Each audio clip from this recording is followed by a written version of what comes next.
साथियों, आज देखो ये माध्यमिक दो परीक्षा 2023 वाली, इसमें जो वस्तुनिष्ठ प्रश्न है, जो भाग ए में 30 प्रश्न आएंगे आपके, जिसमें 12% तो अवच्छेद वाले आएंगे, 6% है वो रिक्त स्थान वाले आएंगे, फिर 12% है वो लघुत्तरात्मक क्वेश्चन आएंगे।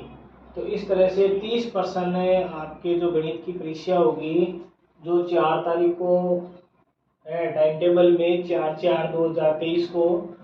तो इसमें जो 30% आएंगे उसके बारे में मैं आपको बता रहा हूँ।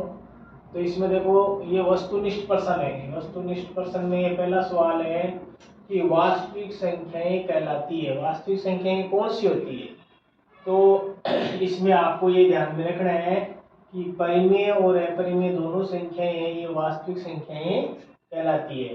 दो संख्याओं का एचसीएफ खोजने वाले विद्वान गणितज्ञ यूक्लिड क्या थे? ये कहाँ के रहने वाले थे? ये यूनान के रहने वाले थे। द्विघात बहुपद x² - 25 के शून्य क्या है? शून्य में आपको इसमें ये करना है कि x² बराबर 25 हो गया, ये तो x बराबर √25 हो गया और x बराबर हो गया ±5। तो इसमें आपको प्लस और माइनस, ये सी वाला उत्तर इसमें सही होगा। अब ये चौथा प्रश्न है कि बिंदु P -4 और 5 जिस चतुर्थांश में स्थित है वो कौन सा है?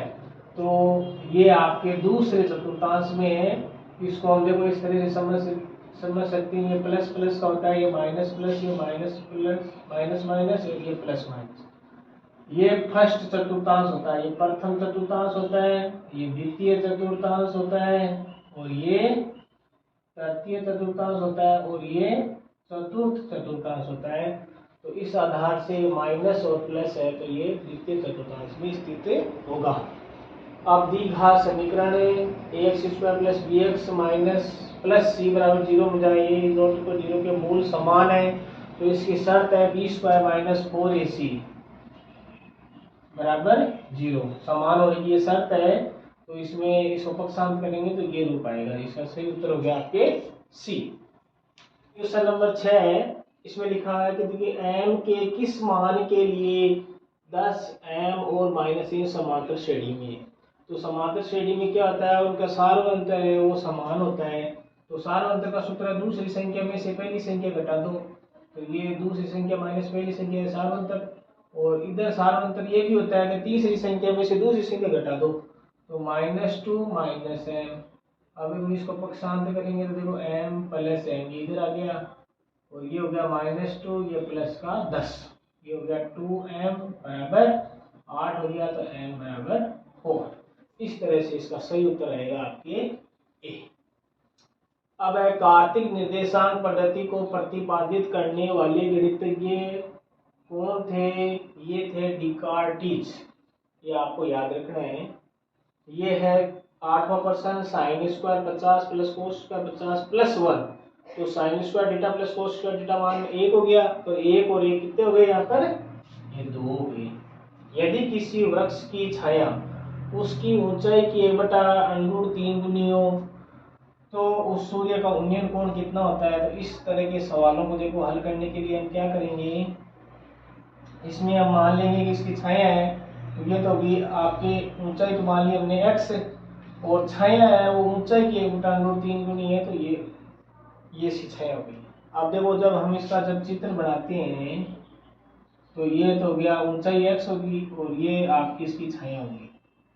और फिर लाल बटा कक्का का सूत्र लिखते हैं, लाल बटे कक्का। तो कक्का में ये बटा ये लंब बटा आधार आ गया। तो लंब बटे आधार x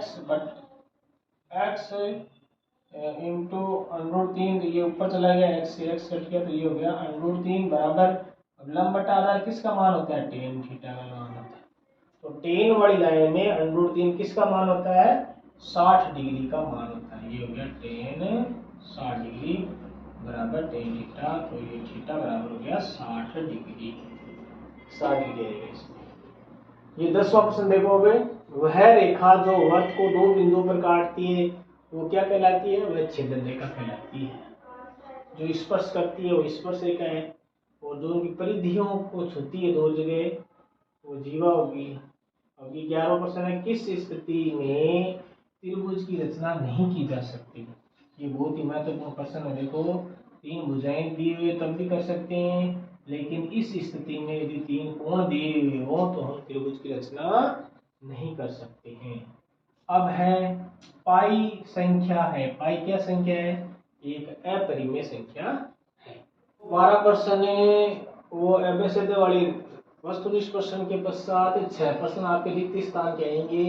तो इसमें ये 6 प्रश्न है महत्वपूर्ण कि सभी वृत्त खाली स्थान होती है। सभी वृत्त क्या होते हैं? ये है समरूप लिखना है आपको। इस तरह से प्रश्न आए तो यहाँ पर लिखना है समरूप। सभी वृत्त समरूप होते हैं। किसी परिमेय संख्या का दशमलव प्रसार या तो शांत होता है या क्या होता है? अशांत आवर्ती होता है। यहाँ पर अशांत आवर्ती लिखना है। समांतर रेखाओं का निकाय ये क्या होता है? ये असंगत होता है।